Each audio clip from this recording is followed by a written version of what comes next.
आ जाओ भाई। आज हम डिस्कस करेंगे किसके बारे में।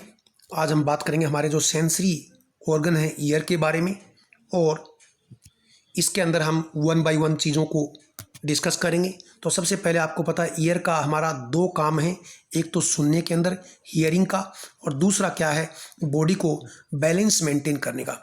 तो हियरिंग और बैलेंस बनाना ये हमारे ईयर के मेजर काम हैं, और इस पर्पज़ के लिए हमारे ईयर से जुड़ा हुआ जो नर्व है, और याद रखना हमारे कान की शेप ऐसे ऐसे होती है।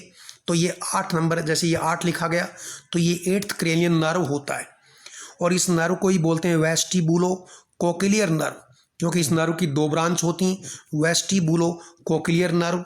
तो हमारे कान से जुड़ा हुआ जो नर्व है वो, जैसे मैंने 8 बनाया, 8 नंबर का क्रेनियन नर्व है जिसका नाम है वेस्टिबुलो कोक्लियर नर्व। तो काफ़ी बार ये क्वेश्चन आता है। अब मैं बात करता हूँ, तो हमारे ईयर के अंदर 3 पार्ट होते हैं, और उसको 3 पार्ट में डिवाइड किया। एक बाहर का तो यह आउटर हो गया, जो बीच का है उसको मिडल बोल दिया, और जो अंदर का है उसको क्या है, इनर ईयर जो है वो बोल दिया। और इन तीनों के फंक्शन के बारे में हम डिस्कस करेंगे। सबसे पहले हम लें कि हमारा जो आउटर ईयर है, और हमारा जो आउटर ईयर है इसके अंदर क्या क्या चीज़ें होंगी। तो देखो, आपका बाहर का कान, जिसको टीचर ने कई बार मरोड़ा होगा, उसको हम क्या बोलते हैं, दैट इज पीना, या इसको ओरिकल भी बोलते हैं। तो ये बाहर की तरफ प्रोजेक्टेड है, और इसका मेन काम है, इसका काम ये नहीं कि कान मरोड़वाना है, इसका मेन काम है कि कोई भी साउंड वेव आती है वो इस पीना से स्ट्राइक करती है, और फिर वो साउंड वेव आपके अंदर की तरफ क्या है, मूवमेंट करती है। तो आउटर ईयर में एक तो ये आपका पीना आता है, दूसरा मैं आपको कहूँ कि जैसे मैं कहूँ ये आपका आउटर ईयर, और इस आउटर ईयर के साथ में एक ऐसी एस शेप की, ये देखो एस लेटर जैसी एक ट्यूब जुड़ी है। ये ट्यूब, और जो करीब आप कहेंगे 2.4 सेंटीमीटर लंबी होती है, जिसको आप बोल सकते हो ईयर केनाल। ये ईयर केनाल है। तो ये आपका आउटर ईयर है। तो आउटर ईयर के अंदर एक पार्ट तो आ गया ये बाहर वाला कान, जो आपको दिख रहा है पीना, और पीना का काम है जो साउंड वेव स्ट्राइक करती हैं वो साउंड वेव अंदर की तरफ जो है उनको डाइवर्ट करना। फिर ये जो एस शेप्ड एक ट्यूब है जिसकी लंबाई 2.4 सेंटीमीटर है, इसके थ्रू ये साउंड वेव अंदर की तरफ जो है मूवमेंट करती हैं। इसको हम क्या बोलते हैं, ईयर केनाल बोलते हैं। तो ये ईयर केनाल है। तो ये तो आपका आउटर पार्ट हुआ, और इस ईयर केनाल के एंड में यहाँ एक मेम्ब्रेन होती है जिसका नाम होता है टिम्फेनिक मेम्ब्रेन। और ये टिम्फेनिक मेम्ब्रेन आप ये कह सकते हो, ये टिम्फेनिक मेम्ब्रेन यहाँ पे है, ये आपका जो आउटर ईयर है ये, इसको, और ये अगला पार्ट है मिडल ईयर, इन दोनों को सेपरेट करने का काम टिम्फेनिक मेम्ब्रेन करती है। इस टिम्फेनिक मेम्ब्रेन को मैं क्या बोल सकता हूँ, ईयर ड्रम। ईयर ड्रम इसलिए बोलेंगे क्योंकि जो भी साउंड वेव आपके पीना से स्ट्राइक करेंगी, ये आपका पीना है, वो साउंड वेव इस ट्यूब के थ्रू अंदर की तरफ मूवमेंट करेंगी, और फिर आपका जो ईयर ड्रम है ये वाइब्रेट होगा। तो ये टिम्फेनिक मेम्ब्रेन को ईयर ड्रम जो है इसके नाम से भी हम जानते हैं। अब हम बात करेंगे आपके मिडिल ईयर के अंदर, और जैसा कि मैंने बता दिया कि टिम्फेनिक मेम्ब्रेन मिडिल ईयर को आपके आउटर ईयर से क्या करती है, सेपरेट करती है। अब मैं बात कर रहा हूँ कि मिडिल ईयर के अंदर क्या होगा। तो मिडिल ईयर में आपने कहा इसके अंदर देखो टिम्फेनिक मेम्ब्रेन इसको आउटर ईयर से सेपरेट करेगी। दूसरा, इसमें ऑडिटरी ओसिकल होंगी। ऑडिटरी का मतलब है सुनने के अंदर ऑडियंस होती है, और ओसिकल का मतलब क्या, हड्डियाँ, बोन होंगी। तो इसमें ऑडिटरी ओसिकल होंगी, और इन ऑडिटरी ओसिकल का नाम है ये, इसको आप इस तरह से याद रखना, MIS, MIS। तो ये MIS ये ऑडिटरी ओसिकल है। सुनने में काम आने वाली हड्डियाँ, मिस, जैसे किसी को बोलते हैं मिस, तो मेलियस, इनकस और स्टेपिस, ये आपकी ऑडिटरी ओसिकल हैं। ये जो मेलस होती है ये हथौड़ी की तरह होती है, तो इसको हैमर बोलते हैं। हैमर, जैसे हथौड़ा किसी चीज़ को पीटते हैं ऐसे, तो हैमर हथौड़े जैसी है। दूसरा जो इनकस है इसको बोलते हैं अनविल। अनविल का मतलब होता है जो आपकी, जैसे ये होती है ना कील, जैसे दीवार में कील ठोकते हैं, तो ये आपका कील होती है, ऐसी होती है, तो इसको अनविल के नाम से जानते हैं। और जो स्टेपीज है ये घोड़े का जो पैर होता है, और घोड़े के पैर के नीचे एक नाल लगाते हैं, लोहे की एक नाल लगाते हैं ताकि घोड़े के खुर घिस नहीं जाएं, सड़क पे चलता है घोड़ा तब। तो ऐसी, तो ये क्या है, स्ट्रूप होती है। स्टेपिज को क्या बोलते हैं, स्टेपिज के नाम से, एस के नाम से क्या है, घोड़े की नाल जैसी स्ट्रूप होती है। तो देखो ऑडिटरी, ओसिकल, ऑडिटरी का मतलब सुनने में काम आती हैं, ओसिकल का मतलब हड्डियां हैं, 3 हैं, मिस, MIS। तो मेलस, इनकस, स्टेपिज, ये हैमर हथौड़े जैसी, हथौड़ा कील पे मारेंगे तो ये इंकस है, ये एनविल जैसी, एनविल कील को ही बोलते हैं। और फिर जो है ये स्टेपिज जो है स्ट्रूप की तरह ऐसे इस शेप की होती है। तो ये आपकी 3 ऑडिटरी ओसिकल हैं। इनके अंदर और आपको जानकारी दूं तो मैं आपको बताऊं कि इनके अंदर हम पढ़ते हुए आए हैं जगह जगह कि स्मॉलेस्ट बोन बॉडी की कौन सी होती है, स्टेपिज। ये हमारी बॉडी की स्मॉलेस्ट क्या है, बोन होती है। लार्जेस्ट बोन आप जानते हैं फीमर होती है, आपकी थाइज में होती फीमर, लेकिन स्मॉलेस्ट कौन है, that is stapes is the smallest. तो और इन तीनों के अंदर यदि मैं बात करूं तो मेलस क्या है, ये लार्जेस्ट ऑडिटरी ओसिकल है, स्टेपिज स्मॉलेस्ट है, तो ये बीच वाली अपने आप ही इंटरमीडिएट होगी। नीचे डायग्राम के अंदर आपको बाकी चीज़ें जो है वो शो करेंगे। इसके बाद में अब मैं पूछूं आपसे कि मिडिल ईयर जो है इसका काम क्या है। आपने आउटर ईयर, पीना और जो ट्यूब थी जिसको आपने बोला था ईयर केनाल, इनका काम तो है साउंड वेव को कान के अंदर डाइवर्ट करना, समझ गए हम। अब मैं बात कर रहा हूँ आपका जो मिडिल ईयर है, इसका काम क्या है, जो साउंड वेव आती हैं उनको एम्पलीफाई करना। जैसे हमारे यहाँ एम्पलीफायर होता है तो साउंड वेव की जो एफिशिएंसी है उसको ये इंक्रीज करेंगे। तो मिडिल ईयर का काम है साउंड वेव की एफिशिएंसी को इंक्रीज करना या साउंड को एम्पलीफाई करना, जैसे एम्पलीफायर अपने स्पीकर में होता है। इसके बाद में तीसरी स्ट्रक्चर है जो है आपका इनर ईयर। और जो इनर ईयर है इसके अंदर बेसिकली 2 स्ट्रक्चर होती हैं और उनका मैं नाम लिखता हूँ। तो इसमें 2 स्ट्रक्चर हैं, कौन कौन सी, थोड़ा सा डिटेल में आपको बता दूं। इनर ईयर में 2 स्ट्रक्चर, एक का नाम है वेस्टी, एक का नाम क्या है, वेस्टिबुलर अपरेटस। ये VESTIBULAR, वेस्टिबुलर अपरेटस बोल दीजिए, वेस्टिबुलर। और इस वेस्टिबुलर अपरेटस में एक तो होती है सेमी सर्कुलर केनाल, एक तो ये, और इसी वेस्टिबुलर अपरेटस के अंदर दूसरी चीज होती है जिसको बोलते हैं ओटोलिथ। क्या है, ओटोलिथ ऑर्गन। और जो ओटोलिथ ऑर्गन है इनमें 2 आते हैं जिनका नाम है शेक्यूल, SACCUL, शेक्यूल, और दूसरा नाम क्या है, दैट इज यूट्रिकल। तो कहने का मतलब हमारे इनर ईयर में एक पार्ट है जो मैं लिख रहा हूं, दैट इज वेस्टिबुल या वेस्टिबुलर अपरेटस। वेस्टिबुलर अपरेटस में 2 चीज़ें हैं, एक तो सेमी सर्कुलर केनाल जो 3 होती हैं, अभी डायग्राम में दिखाऊंगा, और दूसरा इसके अंदर होता है ओटिलिथ ऑर्गन। और ओटिलिथ ऑर्गन के 2 हिस्से होते हैं, एक होता है सेक्यूल, एक होता है यूट्रिकल। और इसके अलावा हमारे ईयर का दूसरा पार्ट जो है इसको क्या बोलते हैं, सेकंड पार्ट है, इसको क्या बोलते हैं, कोकिला। तो मैंने इनर ईयर के 2 पार्ट बताए, कौन सा, एक बताया आपको वेस्टिबुल अपरेटस और दूसरा बताया मैंने दैट इज कोकिला। तो ये वेस्टिबुल अपरेटस और कोकिला, और वेस्टिबुल अपरेटस में सेमी सर्कुलर केनाल और ओटोलिथ ऑर्गन होते हैं, और ये आपका कोकिला। ये कोकिला जो है इसका काम होगा हियरिंग का काम होगा, और जो वेस्टिबुल पार्ट है, वेस्टिबुलर अपरेटस है, इसका काम क्या है, बैलेंस बनाने का है।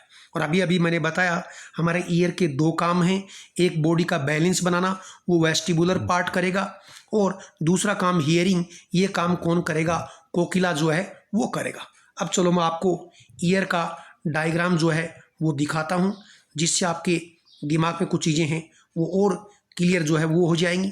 तो देखो ये हमारा आउटर ईयर है, और इसमें ये जो स्ट्रक्चर आपको दिख रही है ये क्या था, पीना। उसके बाद मैं कह रहा हूँ दूसरी स्ट्रक्चर जो है, ये स्ट्रक्चर दिख रही है, ये क्या है, मैंने कहा था कि ये 2.4 सेंटीमीटर लंबी स्ट्रक्चर है, एस शेप की होती है, ये रहा एस शेप जैसी, इसको क्या बोलेंगे, ईयर केनाल।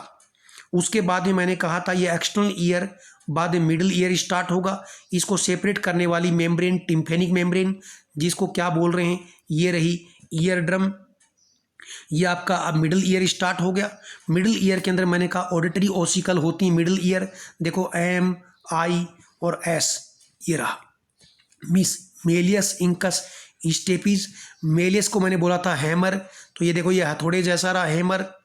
उसके बाद इंकस है, इसको बोला था, इस डायग्राम में इतना खैर नहीं दिख पा रहा आपको। इंकस जो है इसको बोला था एनविल, कील जैसी होती, नुकीली होती कील जैसी। और स्ट्रूप जो है वो ये रहा यहाँ, ये मैंने घोड़े की नाल जैसी बताया था, तो ये ऑडिटरी ओसिकल होंगी। और हमारे मिडिल ईयर का काम क्या, साउंड वेव को एम्पलीफाई करना, इंटेंसिफाई करना। दूसरा आपको याद रखना, आपका मिडिल ईयर, इधर एक ट्यूब है जो आपकी नाक से जुड़ी है या नेजोफेरिंग से जुड़ी है, यूस्टेचियन ट्यूब। तो ये यूस्टेचियन ट्यूब के थ्रू मिडिल ईयर आपका कहाँ जुड़ा, आपके नेजोफेरिंग से, नाक बोल दीजिए फेरिंग से जुड़ा हुआ है। और दूसरी तरफ इस ट्यूब के थ्रू ये आपके एक्सटर्नल ईयर से जुड़ा हुआ है। अब हमारा अंदर का जो इनर ईयर है, इसे मैंने दो पार्ट था, एक तो बोला था कोकिला। कोकिला देखो घोंगे जैसी ऐसी स्ट्रक्चर होती है, ये कोकिला, जिसका काम हियरिंग का है। ये नर्व कोकिला से जा रहा है हियरिंग का। दूसरा मैंने बताया था कि दूसरा पार्ट है वेस्टिबुल, और वेस्टिबुल के अंदर 3 सेमी सर्कुलर केनाल होती, जो आपको सर्कल में देखो ये 3 जो हैं दिख रही हैं। इसके अलावा उसमें यूट्रिकल और शेक्यूल होते हैं जो यहाँ हैं। और ये नर्व है, इसका नाम वेस्टिबुलो, ये वाला नर्व है कोकिला, और ये 8 नंबर का करीब नर्व होता है, जिसका काम क्या है, बैलेंस का, और क्या है, हियरिंग का काम जो है वो होता है। तो ये हमारे ईयर की स्ट्रक्चर जो आपके सामने। इसके अंदर मैं आपको एक चीज़ और बता दूं कि ये जो आपकी स्टेपीज है, ये इनर ईयर के साथ में जुड़ी है। और कहाँ जुड़ी है, तो मैं कहूँगा ये ओवल विंडो के साथ में जुड़ी होती है। जैसे होता ना कि आपका कमरा जो है और विंडो के साथ में वो बाहर की तरफ बालकनी से जुड़ा हुआ हो, तो ऐसे ही जो स्टेपीज है ये इनर ईयर के साथ जुड़ा है। कौन सी विंडो के साथ में, ओवल विंडो। ओवल विंडो, अंडाकार विंडो होती है, उसके साथ जुड़ा हुआ है। दूसरा ये जो कोकिला है, ये कोकिला आपके यूस्टेचियन ट्यूब के साथ जुड़ा हुआ है। यहाँ कौन सी विंडो है, यहाँ एक विंडो होती है जिसको बोलते हैं राउंड विंडो। तो आप ऊपर वाला क्वेश्चन ज़्यादा आता है, तो ऊपर अंडा है, ऊपर ओवल विंडो जो है वो है। तो ये इसके बाद में और आगे चलते हैं। और आगे जो है ये आपका जो चीज़ें उनको रिकॉल कर रहे हैं थोड़ा सा। ये मैंने कहा कान का काम है हियरिंग और बैलेंस बनाने का। 8th क्रेनियल नर्व है, वेस्टिबुलोकोक्लियर नर्व है। हमारा ईयर जो है 20 से 20,000 हर्ट्ज की, इस फ्रिक्वेंसी की जो साउंड वेव है उनको सुन सकता। 20 से लेके 20,000, एच का मतलब हर्ट्ज है, ये फ्रिक्वेंसी की यूनिट होती है। तो 20 से 20,000 हर्ट्ज की फ्रिक्वेंसी साउंड को सुन सकता है। और 80 से 90 डीबी डेसिबल जो लाउडनेस है वॉइस की, उस वॉइस को टॉलरेट कर सकता है। और हमारे कान की सुनने की जो एबिलिटी है, टू एसेस हियरिंग एबिलिटी या एक्विटी, हमारा कान की सुनने की एबिलिटी कितनी है, इसको चेक करने का जो टेक्निक है उसको बोलते हैं ऑडियोमेट्री। जैसे ऑडियंस से होती है, ऑडियोमेट्री से हम कोई भी आदमी बहरा है या नहीं है, उसके कान की सुनने की एबिलिटी कितनी है, ये ऑडियोमेट्री से हम क्या कर सकते हैं, एसेस जो है वो कर सकते हैं। तो ये तो हमारा ईयर के बारे में डिस्कशन हुआ। अब हम बात करते हैं स्किन के बारे में। अब छोटा सा पोर्शन है, स्किन की बात करें तो स्किन के बारे में एक तो कहेंगे ये हमारी बॉडी का लार्जेस्ट ऑर्गन है। और स्किन हमारी बॉडी का लार्जेस्ट ऑर्गन है। इसमें 2 लेयर बेसिकली होती हैं, एक तो एपिडर्मिस है, ये आपको दिखा रखा है, ये ऊपर ये लेयर रही। और उसके बाद में इसकी दूसरी लेयर जो है वो क्या है, डर्मिस है। और यहाँ दिख रहा आपको जो हेयर बल्ब हैं, ये रहा जो हेयर बल्ब है, वो जितनी भी आपकी blood vessel, lymphatic vessel, CBCS gland, ये सब जो हैं वो। और सीबीसीएस ग्लैंड कैसे होती है, होलोक्राइन, क्योंकि पूरी ग्लैंड ही सीबम का सिक्रेशन करती है हेयर रूट में, और ग्लैंड ही डैमेज हो जाती है। तो ये होलोक्राइन ग्लैंड में मैंने आपको बताया। तो हमारी स्किन की 2 लेयर है, एक एपिडर्मिस, उसके नीचे लेयर कौन सी है, उसकी डर्मिस। और जितनी भी हेयर रूट हैं, blood vessel, lymphatic vessel, CBCS, ये सब कहाँ प्रेजेंट हैं, ये सब डर्मिस के अंदर ही प्रेजेंट होती हैं। अब आगे आइए, अब आगे आपको देखो ये रहा स्किन की लेयर और मैं आपको जो बता रहा था वो। और स्किन की आपकी लेयर और आउटर मोस्ट लेयर कौन सी थी, तो आपने कहा एपिडर्मिस, और उसके नीचे दूसरी लेयर कौन सी है, डर्मिस। अभी मैंने कहा डर्मिस लेयर ये कनेक्टिव टिश्यू की बनी है, इसमें सारी blood vessel, lymphatic vessel, sweat gland, sensi nerve ending सब डर्मिस में होते हैं। एपिडर्मिस के अंदर भी कई लेयर हैं। सबसे पहले इसको याद रखना है S.C, स्टार्टम कोर्नम। ये स्टार्टम कोर्नम लेयर हमारी बॉडी में बिगेस्ट बैरियर का काम करती है। कोई भी केमिकल आपकी बॉडी में अंदर इंटर नहीं कर सकता, क्योंकि आपकी स्किन की जो ये आउटर लेयर स्टार्टम कोर्नम ये उसको इंटर नहीं करने देती। और ये किसकी बनी है, केराटिनाइज्ड, क्योंकि इसमें केराटिन प्रेजेंट है। और ये स्ट्रेटिफाइड, क्योंकि इसमें वियर टियर होता है। स्क्वैमस एपिथेलियल सेल की बनी हुई है। तो तीनों स्क्वैमस एपिथेलियल सेल का मतलब चपटी सेल होती हैं, और स्किन पर रगड़ लगती है इसलिए ये स्ट्रेटिफाइड हैं।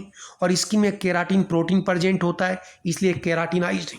तो स्टार्टम कोर्नम ये stratified keratinised squamous epithelial cell की बनी हुई, और ये हमारी बॉडी में बिगेस्ट बैरियर का काम करती है। ये लेयर तो आपको याद करनी है। बाकी इसके नीचे स्टार्टम ल्यूसिडम है, ग्रेनुलोसम है। एपिडर्मिस में जर्मिनेटिंग लेयर होती है जिसमें मेलानोसाइट सेल प्रेजेंट होती हैं, जिसका काम है मेलानिन पिगमेंट का क्या करना, सिंथेसिस करना। और ये मेलानिन पिगमेंट मेलानोसाइट सेल और स्किन में बनता है। कब बनता है, जब हम यूवी लाइट के एक्सपोजर में या सनलाइट के एक्सपोजर में आते हैं तो मेलानिन पिगमेंट बनता है। और इस पिगमेंट का ज़्यादा बनने से आप काले पड़ जाते हैं। लेकिन ये पिगमेंट आपको हार्मफुल जो लाइट है, यूवी लाइट है, उससे प्रोटेक्ट करने का काम भी करता है। इसके बाद में स्किन के फंक्शन, तो स्किन के फंक्शन देख लीजिए। देखो प्रोटेक्शन कर रहा है इन्वायरमेंट से, केमिकल से, फिजिकल, माइक्रोब सब से। तो कोई अलग अलग याद करने की जरूरत नहीं, यानी प्रोटेक्शन करेगा। कोई भी माइक्रोब्स इंटर नहीं कर पाएगा, जल्दी से आपको चोट नहीं लगेगी, केमिकल इंटर नहीं कर पाएगा। दूसरा सेंसेशन, टच का, पेन का, टेम्परेचर।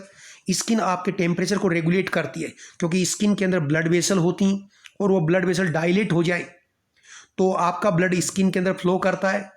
और ये ब्लड वेसल डायलेट कब होगी, जब आपको बुखार होती है, फीवर होती है, तो स्किन के अंदर ब्लड वेसल डायलेट हो जाती हैं, जिससे ब्लड आपकी स्किन में सप्लाई होता है। और स्किन की जो अंदर ब्लड गर्म है, इसकी हीट रेडिएट होकर बाहर निकल जाती है। या ठंडे कपड़े से आप स्किन को पोंछेंगे, माथे को पोंछेंगे, तो स्किन के अंदर जो ब्लड वेसल में गर्म ब्लड है वो हीट लॉस होकर बाहर निकल जाएगी।